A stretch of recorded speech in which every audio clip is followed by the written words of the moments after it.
नमस्कार दोस्तों, महेश राजेश इन्फो में आपका स्वागत है। आज हम बात करने जा रहे हैं 2025 के सबसे बड़े आईपीओ की और नॉन बैंकिंग फाइनेंशियल सर्विसेज के सबसे बड़े आईपीओ की। ये आईपीओ है 12,500 करोड़ का और आईपीओ है एचडीबी फाइनेंशियल सर्विसेज का। इस आईपीओ में खास क्या है, इस सब के बारे में चर्चा करेंगे। खासकर जो एग्जिस्टिंग शेयर होल्डर्स हैं उनमें बहुत ज़्यादा नाराज़गी है, उनके बारे में बात करेंगे। ग्रेप मार्केट प्रीमियम क्या है और कंपनी के खासकर बहुत ज़्यादा डीएनए करेंगे, एनालिसिस करेंगे। प्लीज़ वीडियो पर बने रहिए। हमारे चैनल महेश राजेश इन्फो को सब्सक्राइब कर लीजिएगा, वीडियो को लाइक कर लीजिएगा, शेयर अवश्य कीजिएगा। शुरू करते हैं आज का खास इन्फोटेनमेंट। अब समझते हैं एचडीबी फाइनेंशियल सर्विसेज के बारे में। एचडीबी फाइनेंशियल सर्विसेज एचडीएफसी की सब्सिडी कंपनी है, कहना चाहिए फुली ऑन्ड कंपनी है। एचडीएफसी का एचडीबी फाइनेंशियल सर्विसेज में 94.6% का स्टेक है। ये 3 प्रकार का लोन ऑफर करती है। पहले इंटरप्राइजेज लोन करती है, जिसमें एमएसएमई लोन करती है, मतलब बिजनेस लोन करती है। एक एसेट के लिए लोन देती है और तीसरा होता है कंज्यूमर ड्यूरेबल्स की लोन देती है, जिसमें मोबाइल, टीवी और इस तरह के जितने भी कंज्यूमर लोन्स हैं उनके लिए लोन देती है।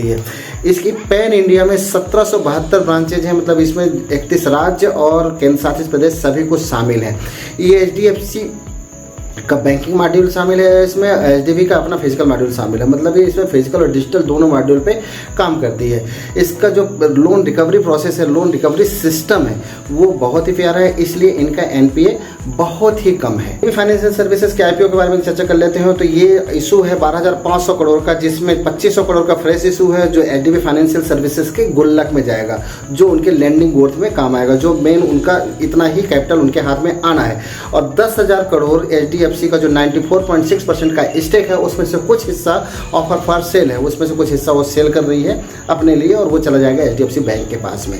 अब ये जो इशू आ रहा है वो 25 जून को आ रहा है, 27 जून को क्लोज हो जाएगा और ये 29 जून को शेयर अलॉटमेंट हो जाएंगे और 2 जुलाई को शेयर की मार्केट में लिस्टिंग हो जाएगी।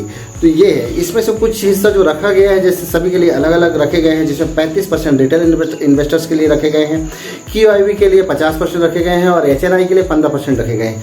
इसमें से कुछ हिस्सा उनके लिए भी कोटा रिजर्व किया गया है जो एचडीएफसी के एम्प्लॉय हैं, और दूसरा जो शेयर होल्डर्स हैं एचडीएफसी बैंक के, उनके लिए भी कुछ हिस्सा रखा गया है। वो अभी उसका शो नहीं हो रहा है, लेकिन वो जब ऑफर आएगा उसी समय आपको पता चल जाएगा कि कितना कोटा उनके लिए अलॉट किया गया है अलग से। फाइनेंशियल सर्विसेज के आईपीओ में इन्वेस्ट करें या ना करें, इसके बारे में समझ लेते हैं। लेकिन इसके पहले हम एक डिस्क्लेमर देना चाहते हैं कि ये निर्णय आपका होगा, हमारा नहीं। हम सिर्फ आपको जानकारी दे रहे हैं, सलाह नहीं दे रहे हैं। कोई भी इन्वेस्टमेंट करें आप अपने विवेक से करें या कि अपने सलाहकार से सलाह लेकर करें, हमारे कहने पर नहीं। हम ये बता रहे हैं कि इसमें जो प्राइस बैंड रखा गया है वो 700 से 740 के बीच में रखा गया है, जबकि जो एग्जिस्टिंग जो इसके शेयर होल्डर्स हैं उनके शेयर की प्राइस 1200 साढ़े 1200 के आसपास है। इसलिए जो एग्जिस्टिंग शेयर होल्डर्स हैं वो काफ़ी नाराज़ हैं, तो उनको इसमें इस आईपीओ में इस लिस्टिंग में उनको नुकसान हो रहा है। लेकिन कंपनी के लेवल पे देख लें तो कंपनी लेवल पे बहुत ही अच्छा है, एक सही जगह पे है। इसमें इसका जो स्ट्रांग पोजीशन कहलाती है, तो इसमें कहलाती है एचडीएफसी बैंक जैसा इसका स्ट्रांग बहुत ही बड़ा अनुभव और उसका नेटवर्क।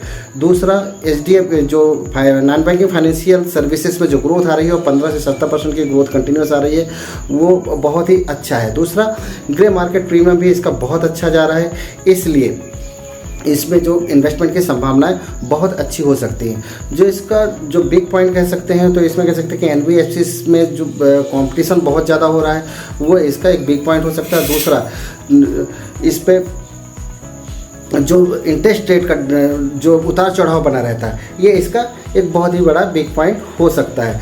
एनबीएफसी में खासकर एचडीबी फाइनेंशियल सर्विसेज की जो फाइनेंशियल बैकग्राउंड है वो बहुत अच्छा है। ये लॉन्ग टर्म इन्वेस्टर्स के लिए आपके पोर्टफोलियो में बहुत ही अच्छा एक अच्छी जगह ले सकता है एचडीबी फाइनेंशियल सर्विसेज का आईपीओ। दूसरा जो मार्केट प्रीमियम जो 83 रुपये के आसपास बोल रहा है, उस हिसाब से ये शॉर्ट टर्म भी फ़ायदा आपको दे सकता है, लेकिन ये सब आपके अपने विवेक से इन्वेस्टमेंट होना चाहिए। तो एचडीबी फाइनेंशियल सर्विसेज का आईपीओ 2025 का सबसे बड़ा आईपीओ होने जा रहा है। दोनों तरीके से 2025 का सबसे बड़ा आईपीओ और एनबीएफसी कंपनीज का सबसे बड़ा आईपीओ होने जा रहा है। इसमें इन्वेस्टमेंट का मौका मत चूकिए। यदि आपसे हो सके, यदि आपके सिस्टम में फिट बैठ रहा हो, यदि आपका सलाहकार इसमें सही सलाह दे रहे हो, तो हमारे कहने पर नहीं। यदि इसमें और भी जानकारी है तो आप हमको कमेंट करके ज़रूर बताएं। नमस्कार।